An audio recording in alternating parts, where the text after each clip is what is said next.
OA. Hoy, Katie. Ganyan mukha mo. Ano namang problema mo sa akin, Raz? Walang ganda. Bakit parang labag pa sa kalooban niya? Hilig mo mag-makeup, no? May problema ka ba? Wala. Bagay sa'yo yung mga nilalagay mo. Ang random niya talaga minsan. Parang ewan ang... Ano ba? Parang ang ewan na nag-aabang dyan ng biktima mo. Wow. Ako kaya biktima mo? Ha? Ikaw, ninakaw mo yung atensyon ko. Dapat sa'yo tinutupi sa walo. Visit. Kasalanan ko. Hindi pa rin talaga ako sanay na gusto niya ako. Parang hindi naman ako yung tipo niya. Ang ewan. Oh, ano yan? Kung kunin mo kaya tapos tignan mo. Nangangalay na ako. Anong okasyon? Happy crush day. Bakit ang bigat nito? Ano ba to? Makeup? Ang dami nito. Ay, Bayan, nakita ko sinapaubos na yung mga ginagamit mo school supplies. Basta makeup. Kaya ayan, para sa'yo. Welcome.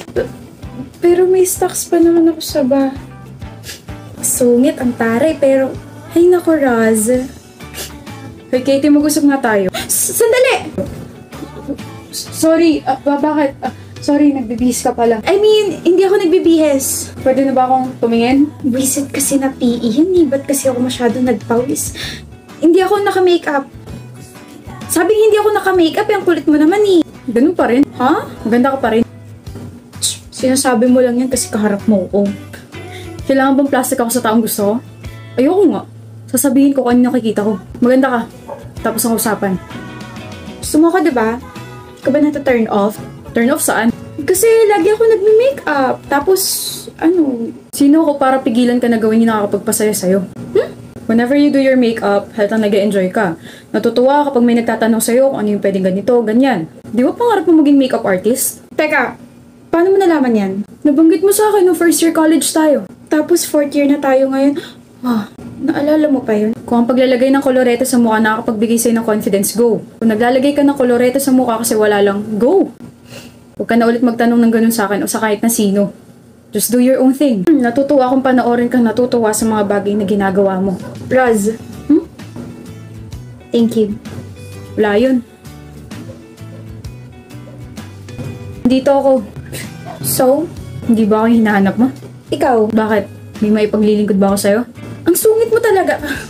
Bakit ba ang sungit mo, ha? Mas may totoo? This is my only way para pigilan yung emosyon ko kapag harap kita. Kasi kapag nag-all-in ako, baka magsawa ka sa ngiti ko. Paano bang ngumiti ang isang Raz? Ganito sa ibang tao. Tapos ganito sa'yo. Ito yung ngiting gustong-gusto ka. Ito yung ngiting pinipigilan ko kapag kaharap kita at gustong lumalabas kapag tinatalikuran na kita.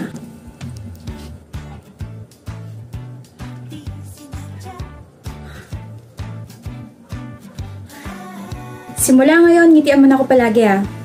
Yung ganyang ngiti, nakaka-fall eh. Talaga? Ang gwapo. Gusto mo kumain ng siomay mamaya? Siomay talaga? The siomay growing love for you. Okay. Okay.